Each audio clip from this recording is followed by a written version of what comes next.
De verneemde rockdominee Jan Andries de Boer verzorgde joet een speciale U2-tjerk het sinst op Skielge. De Westertjerke had hem vregen om te komen, want ze wat speciaal zonen vanwege oeral. En het wie volle bak, een soort mensen kon er zelfs net meer in. Ik ben niet blij met mijn auto omdat het een mooie auto is, maar omdat het een mooiere auto is dan die van de buren. Het heeft dus met ego te maken. We gaan de dienst beginnen met Vertigo.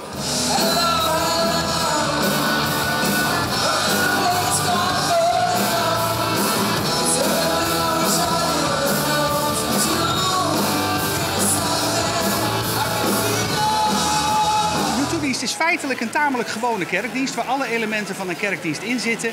Maar alleen in plaats van psalmen en gezangen zijn er nummers van U2.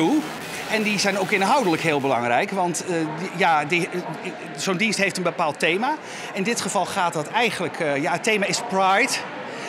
Dat is dus trots, maar het diepste thema is hoe ego en het geweld, er is heel veel geweld op de wereld nu, hoe dat samenhangt. En daar zijn heel veel songs van U2 die gaan daarover. Er zijn bijbelteksten die gaan daarover. En dat maakt een prachtig geheel.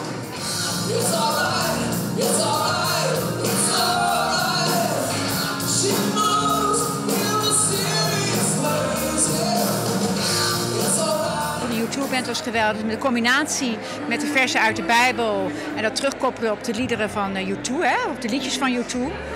Ja, vond ik een prachtige combinatie. De sfeer was geweldig en de dominee die zijn tekst had en mee aan dansen was op het podium.